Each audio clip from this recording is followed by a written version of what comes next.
Hi, today so I'll be discussing with you how to solve a Bernoulli's equation problem if you are being asked for a turbine or some power thing like power generated or power delivered by the pump.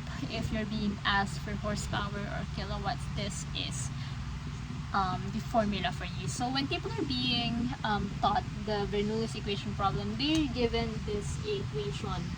Okay, the velocity head plus the pressure head plus the elevation head at one point of the water system is equal to the velocity head plus the pressure head plus the elevation head at the other part of the system, but it's actually incomplete.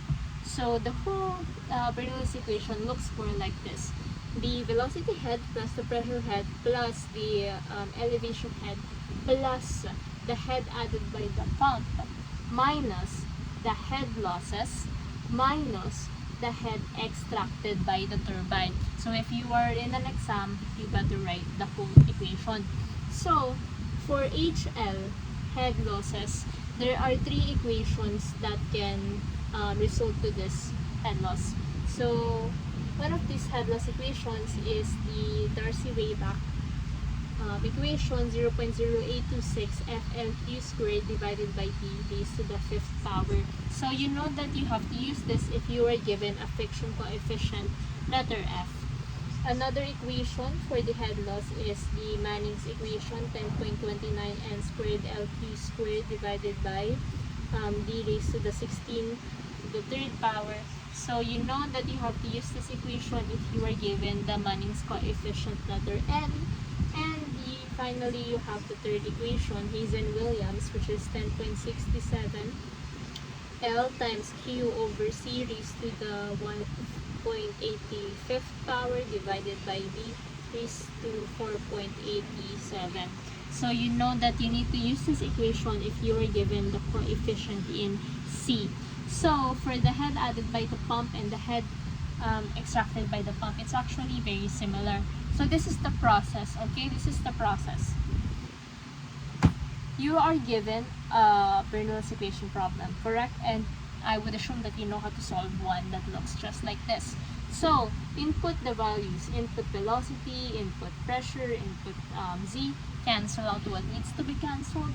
But try to isolate. For example, you want to get the HP, horsepower delivered by the pump. Try to isolate HA, because once you solve for HA, you're going to solve for the meters of HA, head added by the pump.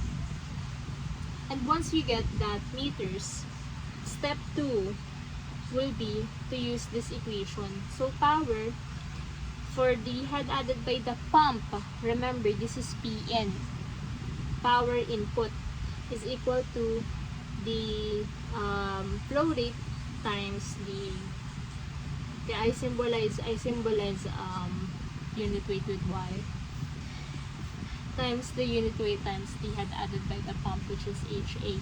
And this is very important because this is in kilowatts. Okay, so once you already have kilowatts, you can convert that to horsepower.